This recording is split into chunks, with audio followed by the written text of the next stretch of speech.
Chers auditeurs, bonjour. Nous avons le plaisir et le privilège de recevoir aujourd'hui Jean-Christian Petit-Fils, le célèbre historien. Jean-Christian Petit-Fils, merci d'avoir accepté cette invitation. Je crois que l'on ne vous présente plus. Votre œuvre est tellement vaste que nous n'aurions pas le temps de tout citer. Outre vos merveilleuses biographies des rois de France, vos ouvrages sur Jésus, le dictionnaire de Jésus. Récemment, vous étiez venu l'évoquer sur cette antenne, une étude extrêmement fouillée sur le Saint-Suaire de Turin. Et dans le même esprit, vous venez de publier, voilà quelques jours, aux éditions Talandier, La Sainte Tunique d'Argenteuil, authentique relique de la Passion du Christ, un ouvrage de 200 et quelques pages vendu 18,90 €. Jean-Christian Petit-Fils, ma première question, c'est... quelle est la raison pour laquelle vous vous êtes intéressé à cette relique qui, il faut bien l'admettre, quelque peu oubliée, occultée, dont on a parfois mis en cause l'authenticité, mais qui va faire, je crois, l'objet d'une ostension aux alentours de la Semaine Sainte? C'est cela. Merci d'abord de me recevoir sur à votre émission. Je suis toujours passionné pour les reliques de la Passion et en abordant le Saint-Suaire de Turin, c'est le linceul en réalité, eh bien j'ai rencontré cette tunique d'Argenteuil qui n'est pas très connue, qui est moins connue en tout cas que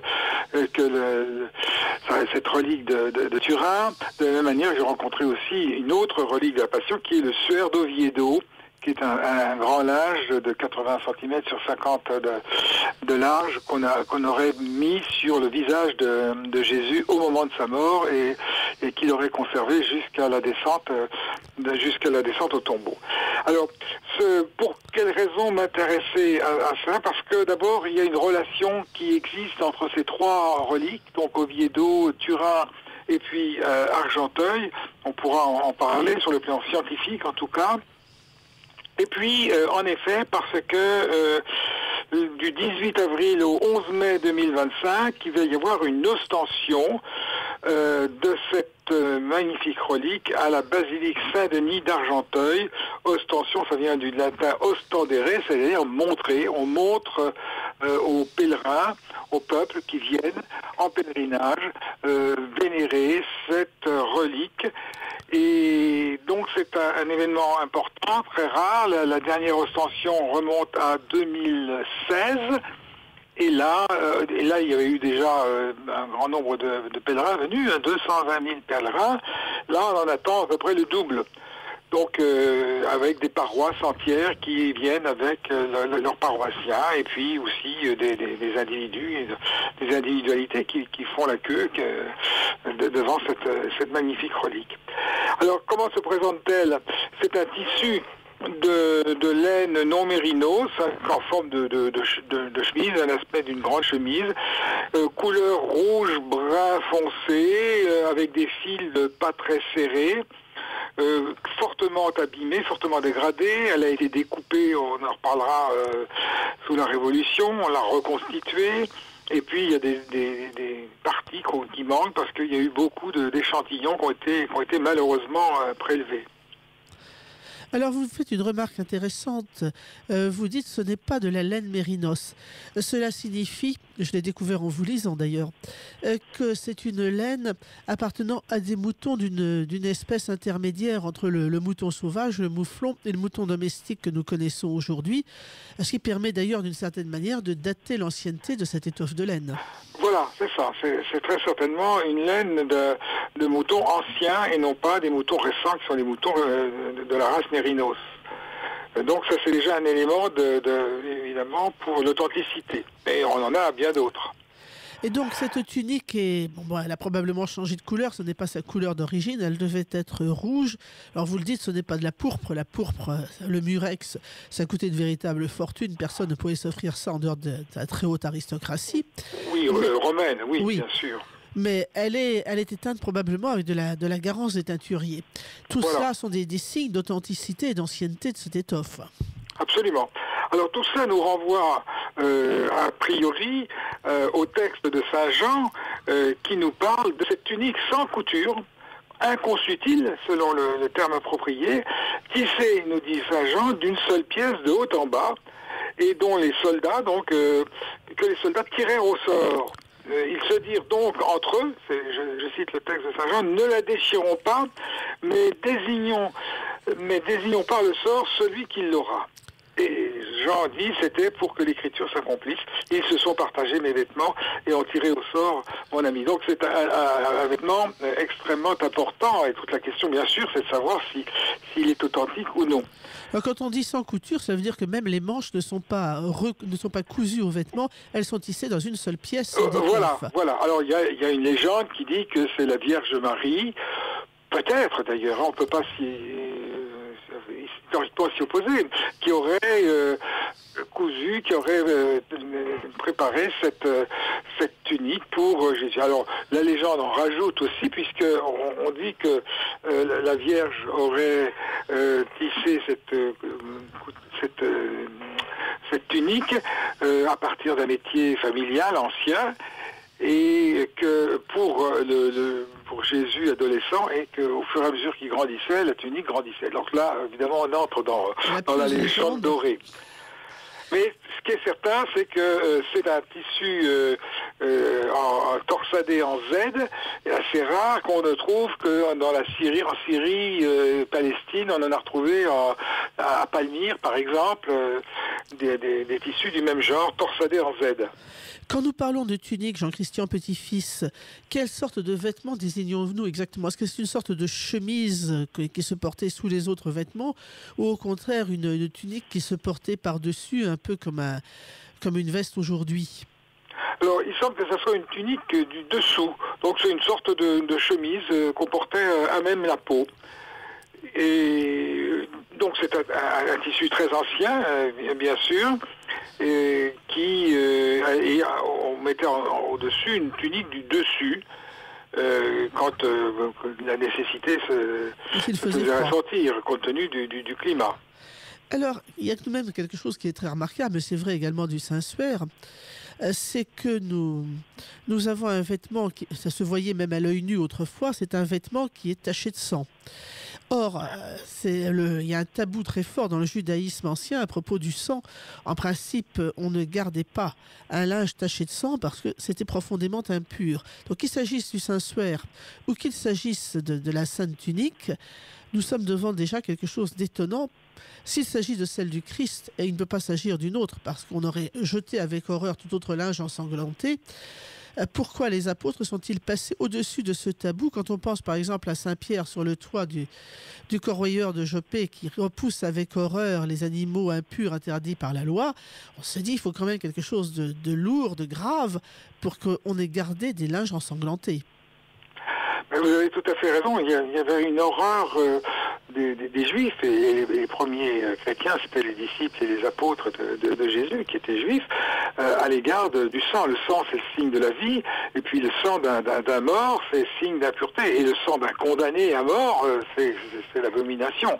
Donc on brûlait ses vêtements, on les enterrait, on les enfouissait, mais jamais on voulait les conserver. Et il y a un événement, évidemment, qui a conduit les apôtres et les disciples à récupérer ces vêtements, c'est la résurrection, tout simplement. C'est Jésus ressuscité qui a conduit ces premiers juifs devenus chrétiens à vouloir vénérer, récupérer ces linges extrêmement précieux puisqu'ils ont été portés par le Seigneur. Alors cette tunique, Jean-Christian Petit-Fils, l'histoire est aussi énigmatique, presque aussi énigmatique que celle du Saint-Suaire. On la trouve dans le tombeau du Christ, évidemment. Et puis après, que devient-elle? Alors c'est là où, historiquement, on constate l'existence de trous. On ne sait pas très bien. Donc on a la volonté très évidente des apôtres de récupérer ces linges, et les linges de la Passion. D'ailleurs, les 4 évangiles parlent de la tunique. même si Jean développe un peu plus cette histoire de tunique qui a été partagée avec les soldats. Mais après, il y a un trou, on ne sait pas très bien. Alors, pour certains, il aurait été conservé, c'est Grégoire de Tours qui nous dit dans un coffret à une ville qui s'appelle Galata, qu'on a identifié avec Germia en Turquie. Mais moi, ça me paraît douteux. Il y a une autre version qui est plus vraisemblable, c'est celle du pseudo-Frédéguerre, qui est un collectif du VIe siècle, qui nous parle d'un coffret de marbre qui se trouvait à Jopé, Jaffa, là où Pierre, notamment, donc vous venez d'en parler, s'est trouvé pendant un certain temps. Jopé est aujourd'hui un faubourg de Tel Aviv. Elle a été redécouverte donc à ce moment-là, au VIe siècle. Elle a été portée en 591 à Jérusalem en procession.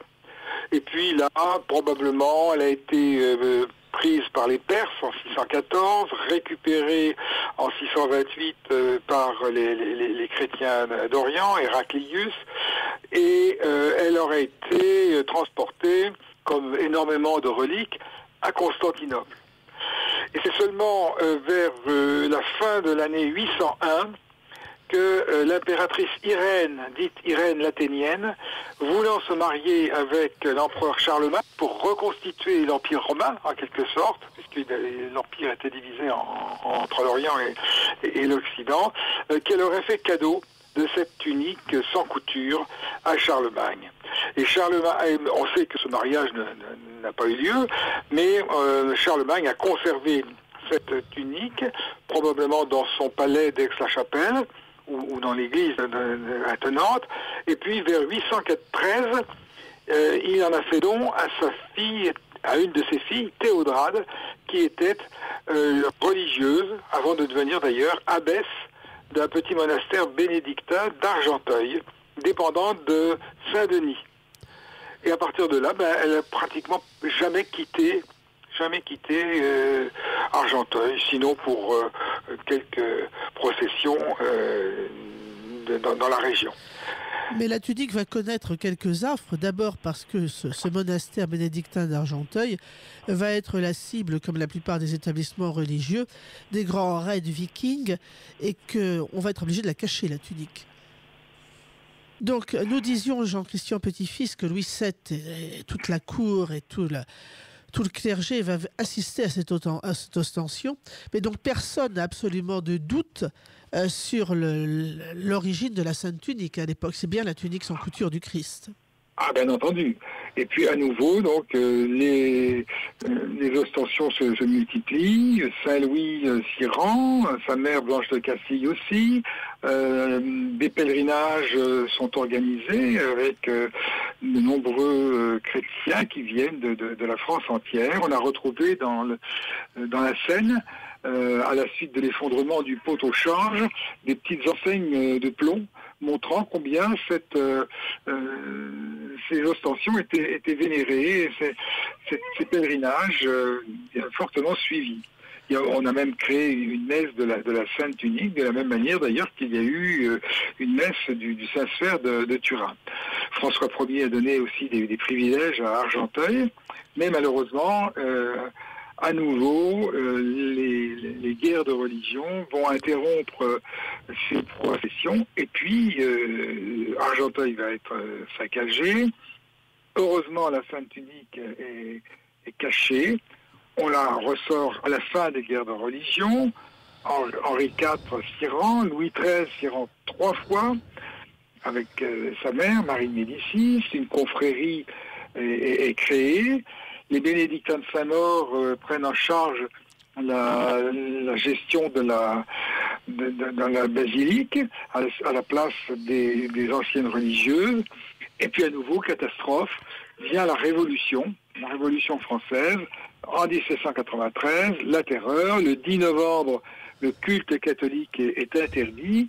Et le curé de l'époque, le père François Osé, qui avait été un curé jureur, c'est-à-dire qui avait accepté la constitution civile du clergé, laquelle avait été condamnée fortement par le pape. Il se rétracte d'ailleurs. Il a décidé de rétracter son serment, et se doutant bien que son église allait être fermée, il a découpé malheureusement la Sainte Unique.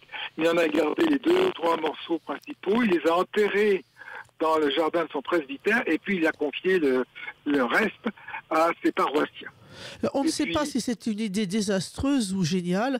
Désastreuse parce qu'elle effectivement elle est détruite, la tunique sans couture, elle est coupée en morceaux. Oui. Et en même temps, elle est conservée. Était détruite en partie de ce fait-là. Mais elle n'est pas détruite par la terreur comme tant d'autres reliques. Elle n'est pas jetée au feu.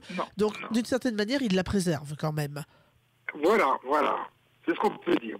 Donc on la reconstitue à la fin de la Révolution, et puis là, au 19e, eh bien, c'est aussi une grande période d'ostension, de vénération. La basilique est reconstruite en 1866, et puis les ostensions se poursuivent en 1934. Il y a 1 million de personnes qui se rendent à la basilique d'Argenteuil pour voir cette magnifique relique du Christ, très émouvante relique du Christ. Chers auditeurs, nous nous retrouverons la semaine prochaine pour continuer à débattre de ce sujet passionnant avec notre invité.